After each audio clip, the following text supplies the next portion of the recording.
Hi hello నమస్తే welcome back to my channel తెను Mamata vlogs. ఈరోజు మనం చేయబోయే స్పెషల్ గోంగూర చట్నీ. ఆనియన్స్ వేసి ఎంతో టేస్టీగా గోంగూర చట్నీ ఎలా చేయాలో మనం చూద్దాం. చాలా బాగుంటుందండి, అందరూ చాలా ఇష్టపడతారు. దీని ప్రిపరేషన్ ఏంటో ఇప్పుడు మనం చూద్దాం. ముందుగా స్టవ్ పైన ప్యాన్ పెట్టి దాంట్లో 1 స్పూన్ ధనియాలు 1 స్పూన్ జీలకర్ర వేసి వేయించుకోవాలి. ఇవి కొద్దిగా కలర్ చేంజ్ అయ్యే వరకు ఉంచి ఒక ప్లేట్లోకి పక్కన తీసేసుకోవాలి. ఇప్పుడు అదే ప్యాన్లో ఒక 3 స్పూన్స్ ఆయిల్ వేసుకోవాలి. మన చట్నీ కంటే ఆయిల్ ఎక్కువగానే పడుతుంది ఖచ్చితంగా. ఫస్ట్ ఒక 3 స్పూన్స్ ఆయిల్ తీసుకొని దాంట్లో పచ్చిమిరపకాయలు వేసుకోవాలి. మనం ఎంత గోంగూర తీసుకుంటున్నామో చూసుకొని దాని క్వాంటిటీకి తగ్గట్టుగా తీసుకోవాలి. నేను కొద్దిగా ఎక్కువగానే తీసుకున్నాను. ఇవి మంచి కలర్ రావాలి, బాగా వేగాలి. ఇలా అయ్యేంత వరకు ఉంచి దీన్ని పక్కన తీసి పెట్టుకోవాలి. ఇప్పుడు గోంగూరను శుభ్రంగా కడిగి పెట్టుకోవాలి. ఒక 2-3 టైమ్స్ కడగాలండి. మళ్ళీ మనకు అది ఇసుక ఇసుకగా ఉంటుంది కాబట్టి చాలా కడగాలి దాన్ని. ఇప్పుడు మిరపకాయలు తీసేసాక అదే బౌల్లో గోంగూరను కూడా వేసేసుకోవాలి. వేసేసుకొని ఒకసారి బాగా కలుపుకోవాలి. అంటే వేసి ఒక 2 మినిట్స్ ఉంచి తర్వాత కలిపినా పర్లేదు, మనకు కలపడానికి రాకపోతే. ఒక 2 మినిట్స్ అలాగే ఉంచేసి మూత పెట్టేస్తే సరిపోతుంది. మనకు ఆయిల్ తక్కువగా అనిపిస్తే ఇంకొక 2 స్పూన్స్ వేసుకున్నా పర్లేదు. దాంట్లో వాటర్ లాగా ఎక్కువగా వస్తుంది కాబట్టి తర్వాత కలుపుకుంటే బాగుంటుంది.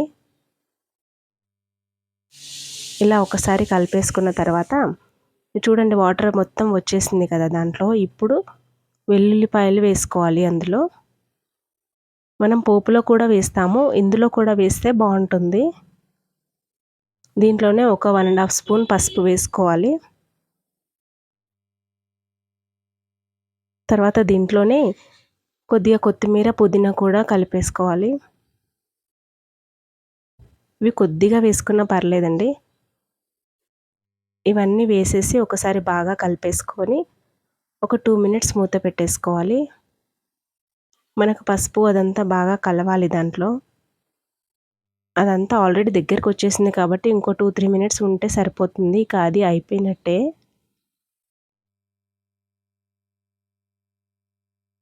ఓకే, ఇలా కలిపేసుకొని ఒక 2 మినిట్స్ మూత పెట్టేసుకుందాం.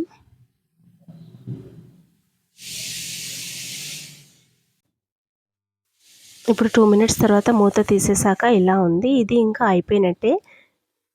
స్టవ్ ఆఫ్ చేసి దీన్ని చల్లారబెట్టుకుందాం మనము.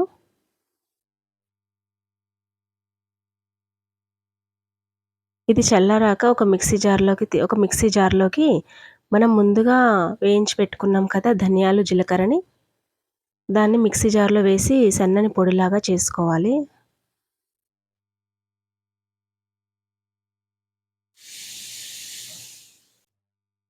ఇది ఇలా పొడి అయ్యాక దీంట్లోనే పచ్చిమిరపకాయలు కూడా వేసుకోవాలి. ఈ పచ్చిమిరపకాయల్లో తగినంత సాల్ట్ కూడా మనం వేసుకోవాలి. నేను చట్నీలో సాల్ట్ వేయలేదు, పచ్చిమిరపకాయల్లోనే వేస్తున్నాను. మళ్ళీ అందులో వేసి ఇందులో వేసి ఎక్కువగా అయిపోతుంది. దీంట్లోనే తగినంత సాల్ట్ వేసుకోవాలి. ఇది కూడా వేసి మెత్తగా చేసుకున్న తర్వాత మనం ఆ గోంగూర చేసి పెట్టుకున్నాం కదా చట్నీ, దాన్ని కూడా ఇందులో వేసేసుకొని మెత్తటి పేస్ట్ లాగా చేసుకోవాలి. ఇది మెత్తగా చేసుకొని పక్కన పెట్టేసుకోవాలి. తర్వాత పోపు కోసం స్టవ్ పైన చిన్న కడాయి పెట్టుకోవాలి. దాంట్లో ఒక 2 స్పూన్స్ ఆయిల్ వేసుకోవాలి. పోపు కోసం ఇదంతా.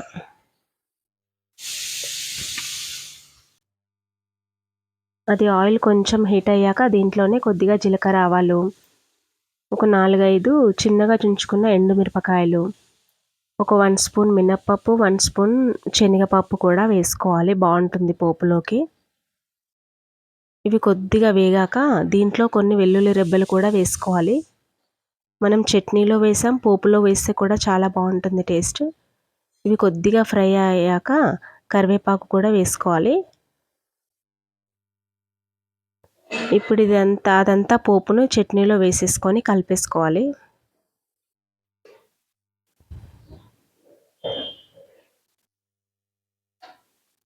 చూడ్డానికి అన్ని కలర్స్ కలిసి ఎంత బాగుంది కదా.